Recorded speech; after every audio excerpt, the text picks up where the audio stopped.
Magandang hapon mga kaibigan. So for today, gagawa po tayo ng beef masala pero with rice po ito. So ito, pinalambot ko na kanina, ginisa ko na siya sa sibuyas, bawang at kamatis. Ayan. And then naglagay na rin po tayo ng beef cubes para mas lumasa yung ating beef. And ayan, malambot na nga siya. So ngayon naman po, nagsalang po ako ng kanin or bigas. Ayan, brown rice pero dinagdagan ko po siya ng long grain na rice na puti. So malapit na yan, maaari ko na siyang isama dun sa ating beef masala. And then, ito lang naman po yung nilagay natin, yung masala powder. Ayan. Pinabili ko pa kay kapatid sa Saudi. Ayan, actually malapit na maubos. Sayang hindi ako nakapagpadala. And then, lalagyan natin ng nakapagluto na ako before, pero yun, pure beef lang. So ngayon maglalagay tayo ng pasas. Ayan po ating pasas. Ayan. Galing din sa Saudi yan yung pasas. Ayan. So,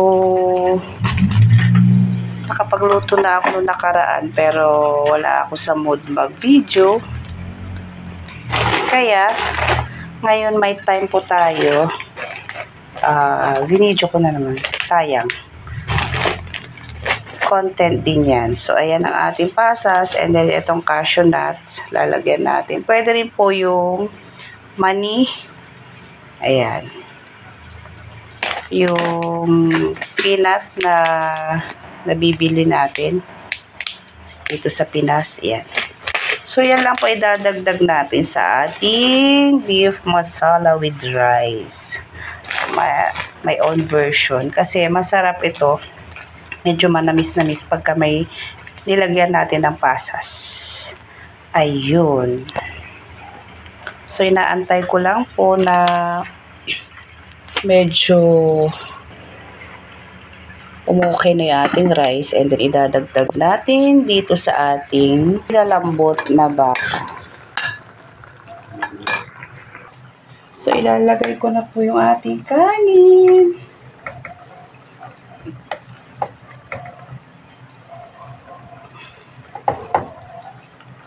Hindi ko siya inin-in ng gusto para mag-absorb ng lasa.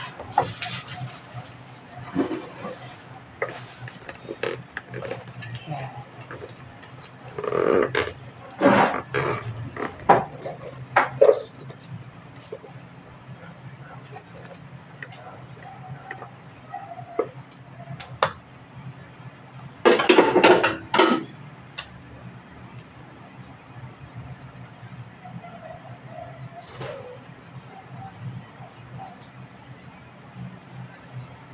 So, templado na po yung ating pinalambot na beef. Lalagyan ko na lang siya ng peanut.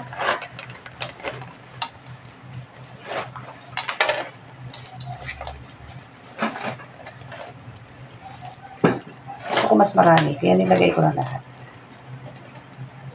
Yan.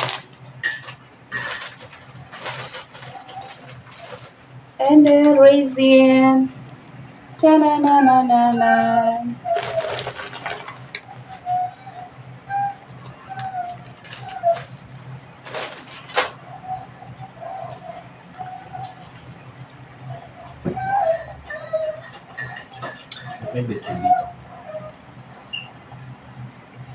Mamaya ko na siya ihahalo mga kaibigan.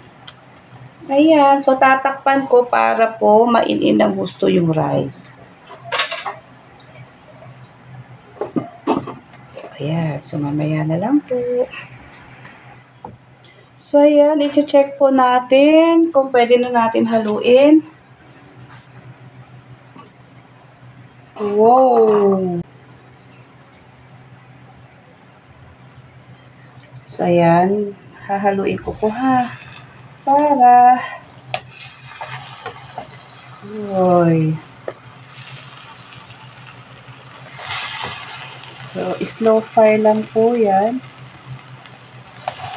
Ayan. So, luto na rin po yung rice natin. Kasi hindi ko po siya inin-in ng gusto. Ayan.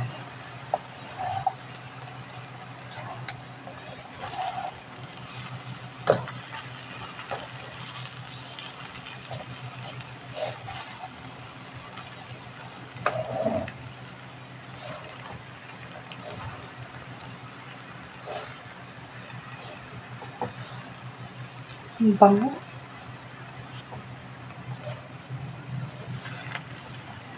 Alam niyo po ba yung amoy niya? Parang amoy ng ano? Ng yung iniinit na dahon ng saging. Ganun. Ganun po yung kanyang amoy.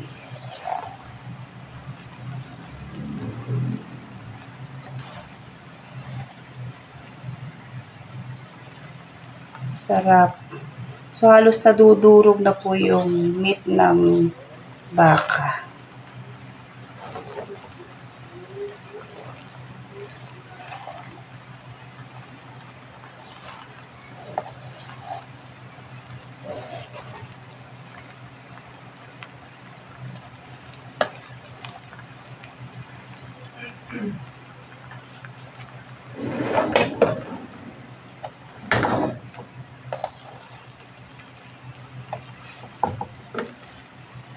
Yung pasas, umalsa na rin. So, naluto.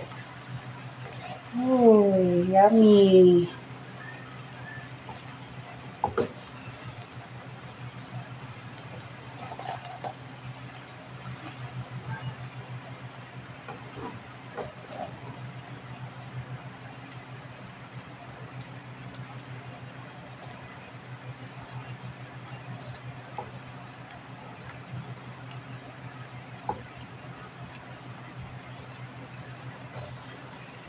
So, mas malinamnam ito kasi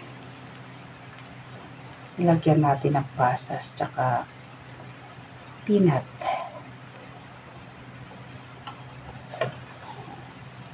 Lagyan ko siya ng cashew nut.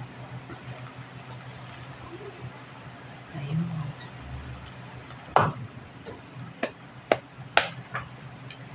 So, tatakpan ko lang siya ulit saglit and then maya-maya papatayin ko na.